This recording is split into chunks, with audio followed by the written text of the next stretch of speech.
En alguna oportunidad analizamos la jurisprudencia de la Suprema Corte de Justicia de la Nación en materia de género. En concreto, el registro 2011-430, en el cual la Suprema Corte de Justicia nos da 6 criterios para entender, analizar, resolver los problemas de empoderamiento en relación con las vulnerabilidades. Y en concreto dijimos que lógicamente cuando se habla de empoderamiento estamos hablando de diferencias y cuando hablamos de vulnerabilidades estamos hablando de diferencias.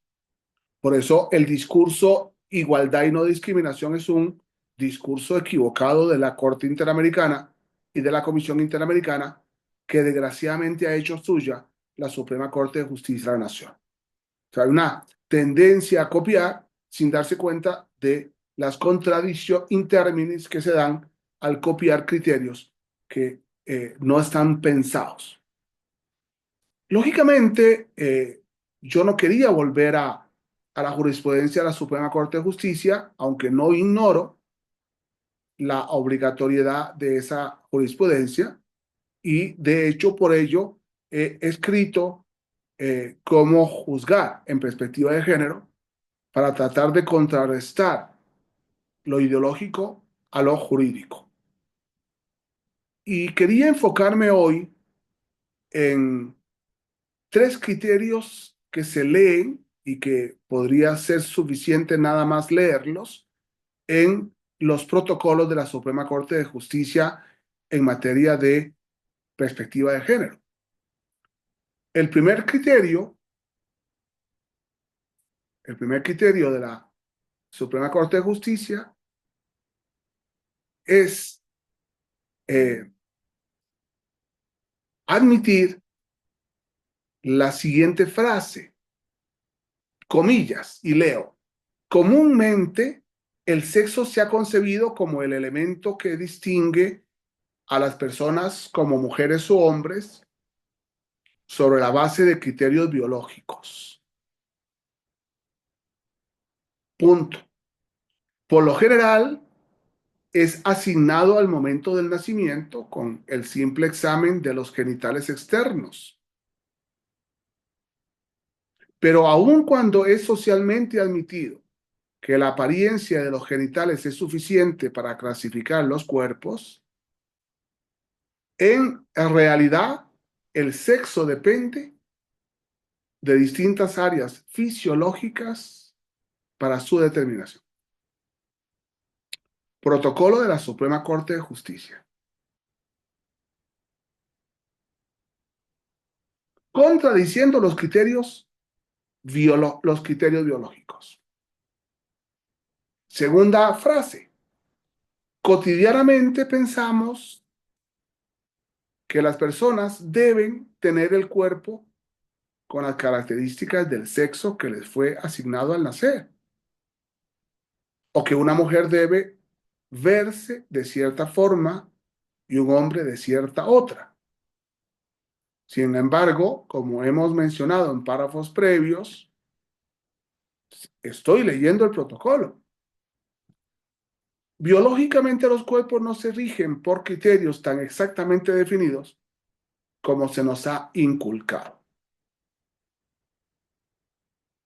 He escrito un libro contra los protocolos de la Suprema Corte de Justicia de la Nación, diciendo que la Constitución Política ha depositado en la Suprema Corte de Justicia la jurisprudencia, pero no producir protocolos, y menos meternos en un problema ideológico de si lo biológico define la sexualidad o no define la sexualidad.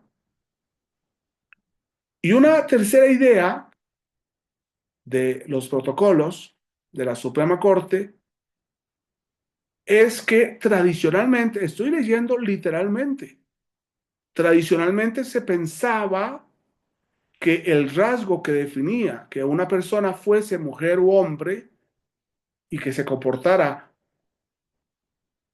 se percibiera a sí misma y se desarrollara a lo largo de su vida como tal era el sexo que le venía de nacimiento.